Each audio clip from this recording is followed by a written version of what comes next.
My mother-in-law kidnapped my baby in the middle of the night to prove she can parent better than me, and the lack of urgency by my husband is making me want to divorce him. Posted by u/TW5676. I made a throwaway for this because my husband knows my username, and I don't feel like being surrounded by any more drama right now. So, a little backstory. My husband is an only child, and his mom has always been very involved. We got along somewhat, but she always sort of crossed some lines. She has a key to our house for emergency purposes only because she lives 4 blocks away. I had our daughter 4 weeks ago. She has been over at least 3 days every week since I had her. She's always telling me what I'm doing wrong and how she'd do things differently. The baby is up every 2 hours at night, and she insists she'd sleep through the night if she could stay at grandma's. I told her I'm not comfortable sending a breastfed baby away overnight at just 4 weeks. This past week, she kept pushing the issue no matter how many times I said no. Last night, we put the baby in her crib. We stopped room sharing because the baby was so loud I couldn't get any sleep whatsoever, so my husband has been getting her when it's time for her to feed. My husband fell asleep early, and I dozed off. I woke up 4 hours later and started to panic because she hadn't made any noise. I was sure she had died of SIDS. I went into her room, and she was gone. I froze and started screaming her name around the house like she would somehow pop out, as if it were all a joke. My husband woke up in a panic and just screamed, "What's going on?" over and over. I ran to my phone to call 911 and saw a picture message from my mother-in-law of my sleeping baby in her arms with the caption, "Sleepover at Gam Gam's." I was immediately enraged. I screamed so hard I almost vomited. I called her and saw red. I told her I was coming to get the baby and that she would never see her again, and to never contact our family again. My husband decided it was best if he went to get her.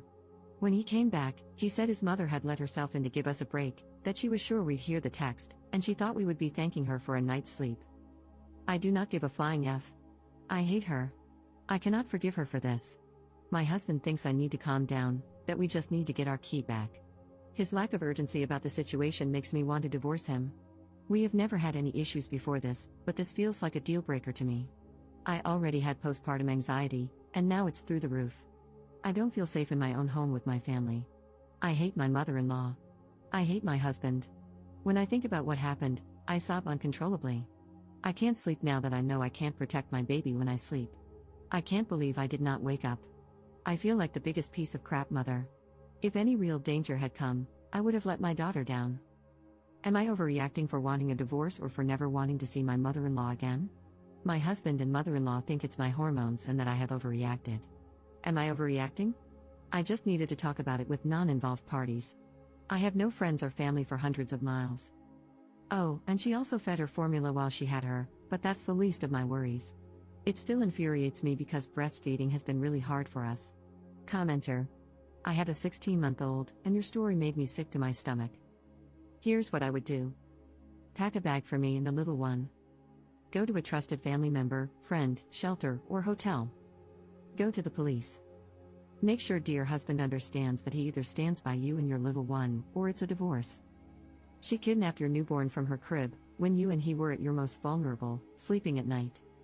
If a mother and her infant can no longer feel safe in their own beds, that's the most existential fear you can have. This is sickening. Commenter edit. On the existential fear, deep down, we're still cavemen, driven by a desire to procreate and protect our young. The empty crib embodies the worst fear of a cavewoman coming true. It means the saber-toothed tiger got our baby in the night. The hope for our future, which we created at a huge expense to ourselves and loved, is gone. And of course, what happened with your mother-in-law is not the same as that scenario, but this is the first thing your lizard brain processes the moment you see that empty crib. That feeling is going to stay and may mean you'll never feel secure going to sleep again. This is why it's so important to realize just how serious a breach of trust this is. Update 1 day later. I just wanted to give everyone a quick update.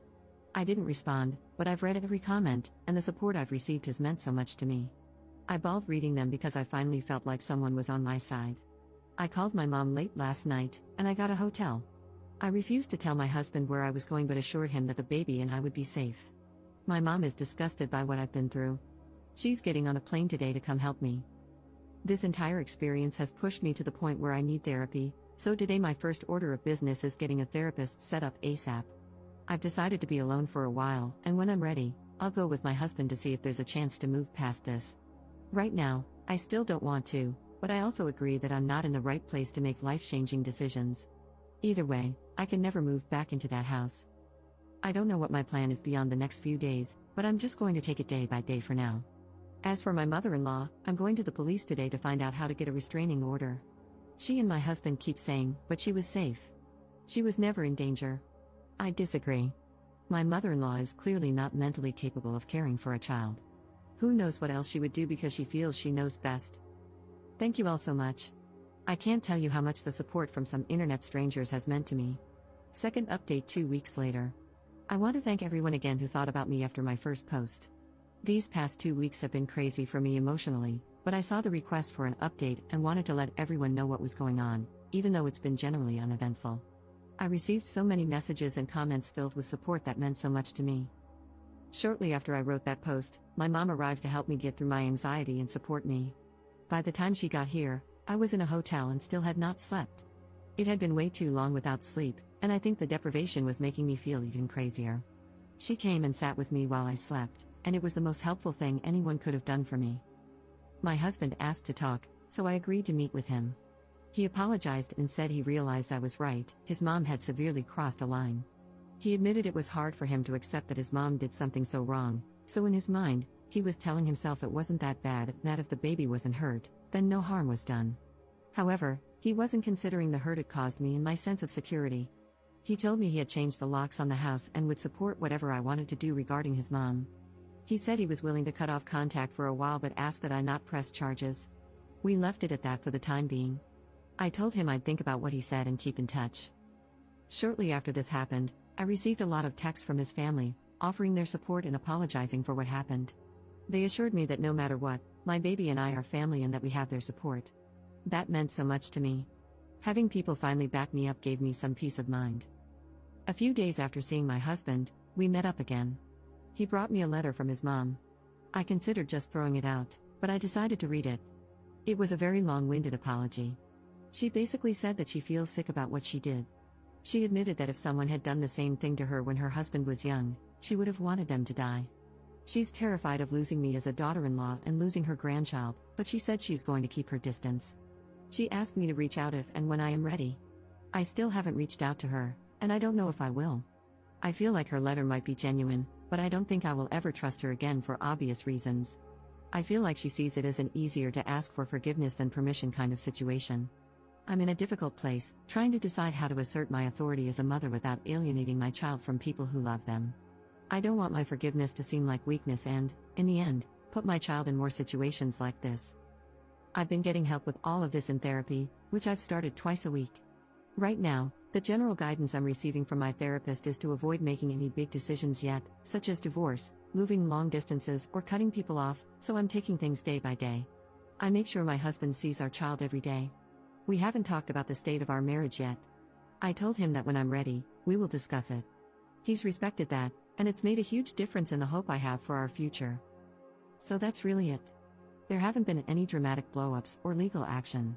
There are still a lot of unanswered questions for me, but this time has been filled with self-discovery and support from many unexpected places, and for that, I'm incredibly grateful. Commenter. You absolutely are the strong mama with all the power here. You are lucky that your mother-in-law seems to have recognized her transgression. Moving forward, her acceptance of any, every, and all limitations you place on her interaction with your family will be very telling. Assuming she doesn't try to buck your rules even a tiny bit, and after a long, very long period of time out for pulling her crap in the first place, I would imagine there is a real chance that a fairly normal grandmotherly relationship may be salvageable. But God knows that's some time out, maybe even years. Thank goodness you have had so many family members recognize how utterly wrong your mother-in-law's behavior was and that you have so many allies. I know it must feel like the entire world is untrustworthy right now, but with some time, a lot of love, and patience, you and your baby will be right as rain. Your hubs has a lot of groveling to do. Changing the locks was a great first step. I hope he continues to support you in the future rather than bury his head in the sand. It does sound like he is willing to work to get past this. God knows, if anyone ever so much as tried to think about stealing my baby from me, there would be so much hell to pay. My girls are mine, and I will protect them from all comers. My anger spikes hard just trying to empathize with you about the moment you could not find your child. Best wishes and good luck. It sounds like you are doing what you need to do, and that is perfect, and all you can do.